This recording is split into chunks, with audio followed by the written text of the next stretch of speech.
ads and 30% news. That changed to 60-40, to 50-50, to even 40-60 in the opposite direction. It's not healthy to do that, but you can't deliver a two-page product. So you have to consider what you're producing and what its value is to your readership. So it's been a struggle the last 5 years or so with all of the economic downtrend. Fortunately, since about maybe in the middle of 2010, things have changed a little bit. And now, as you can tell by homes and cars, that's a kind of a barometer for us too. Things are looking up. Things are improving a lot. And so we adapt to that, and we try to produce a product that we think readers will like, and we try to add pages, and we try to add advertisers to that. I'm thinking about buying an ad. All right. Okay, we have like Cash. 4 minutes left, and I have another tape, but it's down in the. Up to you. So I don't know if we want to go to the what's going to happen to the paper after you retire questions. What? Well, the honest answer is it's impossible to predict for sure. They could be sold. Somebody larger could try to buy them. Somebody else might just come into the town, as has happened in Mercer Island and in this where we are now, and up and down the whole Puget Sound corridor.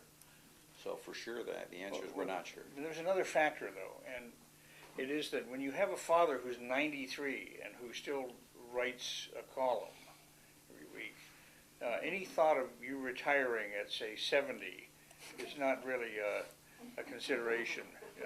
That's a very good point. I do a photo op, huh? I think in the final analysis, the papers aren't for sale, but everything has a price. And so if somebody came to us, we're not shopping it, but if somebody came to us, we'd certainly listen. But that's not the case. We really enjoy what we do. We've been doing it since we've been kids. And we know at least what we have to do, and we do it as well as we can. Well, I want to say another thing that ties in with this. In 1989, Dad was 69 years old, and he decided it was time to sell the company because he could see the winds of change coming. And so he sold the company to an investment group from New York and retired. And we all scattered and did different things. And then, about 2 years after that, the company that bought the papers from us went bankrupt. And they sold the pieces of it to the Seattle Times. So the Seattle Times then owned our papers in Burien and Federal Way. The Seattle Times operated those papers for 7 years, and one day they just stopped.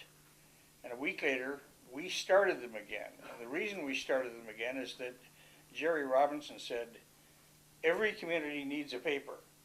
And I want to start one, and I'm going to start one in Federal Way and Burien, and make sure that they have a community newspaper to notice the lives of the people who live there. And so we started again in 1997 with a new company, much smaller and downsized, but basically with the same goals and aspirations. It's true. Of what are you most proud? I think we're most proud of 60 years of community service.